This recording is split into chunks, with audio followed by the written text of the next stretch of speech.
2 கொரிந்தியர் 12வது அதிகாரம் 9வது வசனம் இப்படியாக சொல்கிறது, என் கிருபை உனக்கு போதும், பலவீனத்திலே என் பலம் பூரணமாய் விளங்கும் என்றார். இன்னைக்கு ஏசப்பா நம்மளை பார்த்து சொல்கிறாங்க, ஏசப்பாவுடைய கிருபை நமக்கு போதும்.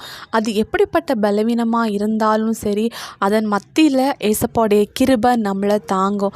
இன்றைக்கி உங்களுடைய வாழ்க்கையில் நீங்கள் என்னென்ன பலவீனங்கள் மத்தியில் போகிறீங்களோ அதன் மத்தியில் ஏசப்பா உங்கள் கூட இருப்பார். பலவீனம்னாலே உங்கள் வாழ்க்கையில் இருக்கிற வீக்னஸ். இன்றைக்கி எதில் நீங்கள் வீக்காக இருக்கிறீங்க? உங்கள் கையில் எதுவுமே இல்லாமல் இருக்கலாம், நீங்கள் வெறுமையாக எந்த காசும் இல்லாமல் ஒரு வனாந்திரத்தில் இருக்கலாம். அது மட்டும் இல்லை, உங்களுக்கு நல்ல ஞானம் இல்லை, படிப்பு இல்லைங்கிற ஒரு பலவீனத்தில் இருக்கலாம், இன்னும் கடன்ங்கிற ஒரு பலவீனத்தில் இருக்கலாம், இன்னும் சரீரத்தில் வியாதிங்கிற ஒரு பலவீனத்துக்குள்ளாடி நீங்கள் இருக்கலாம், இன்னும் பல நிந்தை அவமானங்கள்னால நீங்கள் சோர்ந்து போய் அதில் ஒரு பலவீனப்பட்டு இருக்கலாம். அப்படிப்பட்ட சூழ்நிலையிலும் ஏசப்பா அவங்க கூட இருந்தால் போதும், அவருடைய கிருபை முற்றிலும் உங்களை தாங்கும்.